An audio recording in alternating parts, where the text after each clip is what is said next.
Hey everybody, Erin from the Impatient Gardener here, and today I want to talk to you about the chive hedge. Now, the chive hedge is sort of a main feature in what I call the circle garden.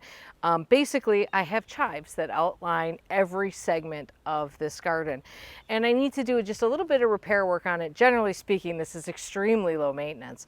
I have to just repair a couple little spots, but I thought I'd show you how I do that because it's exactly the same way that I created this hedge from the beginning.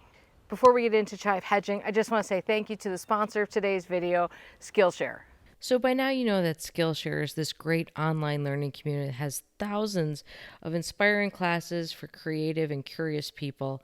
And since this chive hedge is such a simple aspect of my garden, I thought it'd be interesting to take a look at some courses on simplicity and minimalism. And I found this great course by Erin Boyle called Everyday Minimalism: Finding Calm and Creativity in Living Simply. And it's a very interesting deep dive into this idea of minimalism without it being about throw away everything you have. And I just really enjoyed learning her philosophy on all this. So if you're interested in Skillshare or checking out any of the classes or finding out how to be more productive or better at something you do, you can check out Skillshare. The first 1,000 people to use the link in my description will get a free trial of Skillshare Premium membership. And then after that, it's only about $10 a month. So I think you can see that right around this edge, I'm missing a couple of chive plants. This area takes a lot of traffic, frankly, dogs mostly. And there's a lot of grass that gets in right here because this edge that I put in here, this stone edge that I put in here has gotten pushed down quite a bit. I would be well served to pull up the edge and relay it. That's not going to happen right now. So instead, we're just going to touch up these little areas of chives, and I don't need to do anything more than grab some chives from another area. So I think you can see that these chives all grow in sort of clumps. Now when they get bigger, they'll all fill in and look like a true hedge. But what I'm looking for is a nice big clump that I can just divide to fill in some of those areas. And probably I've got a few along here, so rather than taking a bunch from just one, I'll probably do a few of them. And this is exactly how I created this hedge to begin with. I got a plant about this big from actually my mom, and grew it for a couple of years and just kept dividing and kept dividing and kept dividing. And with chives, it couldn't be easier to divide it. So I dig up the whole clump, although you guys, these are so forgiving, you could probably just cut it in place. And I've got a little spare right here. So if you were starting from scratch, a clump this big, this is probably the size of the clumps that I originally planted, and they fill in really quickly.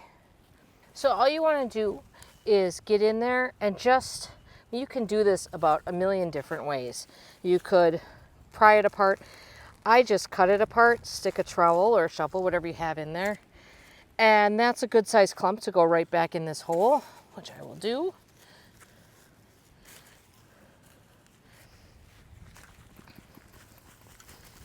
Shake off a little bit of dirt so I have some left behind for this guy. And this will fill in so quick, you'll never even notice that I had done that here. And then this, I would say, could be two other pieces. And again, if I were starting this from scratch, I would make those pieces even smaller. So I've got two, and I'll actually clump that one in with that. So that's two. I think I will dig up one more of these next to it and do the same thing.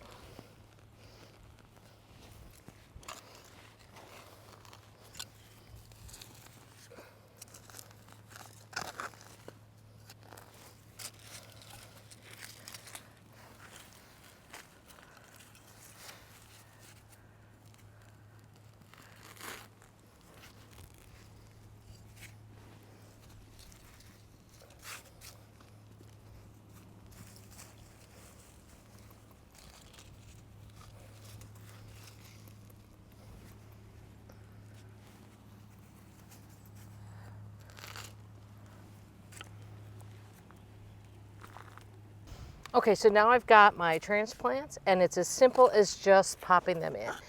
Now, let's talk about chives, because I found out a couple years ago that apparently chives are controversial. which was completely news to me. So apparently, a lot of people think chives are terribly invasive, and I think that chives are suffering from a mistaken identity problem. There are lots of plants in the allium family, and some of them look like chives, and I think some people think some of them are chives. I'm going to put the botanical name of these chives that I'm growing, which are the common eating chives, up on the screen for you, because I can't remember it off the top of my head, but I will put it up there for you. So these are not garlic chives, which can be invasive. And there are other kinds of chives that can be quite invasive. Now, you saw that they do bulk up a little bit, so they do grow a little bit. As you can see, it couldn't be any easier to constrict their growth. You just go in there and chop off what you don't want there. Or better yet, make a hedge out of it. But they will spread via seeds, and there's a very easy way to avoid that happening, and it's just cut off the flowers before they go to seed. So with this hedge, I allow it to bloom because it's beautiful when it's in flower. And last year I actually made chive vinegar, which was the first time I did that. I will do that forever and ever and ever. It was so delicious. I just cut off the flowers, which also are edible and taste like chives, taste oniony, and made sure they were clean, obviously. And then I put them in with, I dumped some of the, like kind of got 2 bottles and used them with white, like a white wine vinegar, and just jammed that bottle full of chive flowers.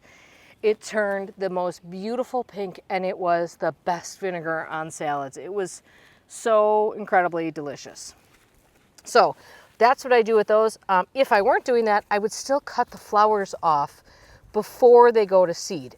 So all you have to do is cut the flowers and you don't have a problem. So it's truly no big deal. Oh, one last thing. A lot of people want to know if this is effective against like deer and rabbits.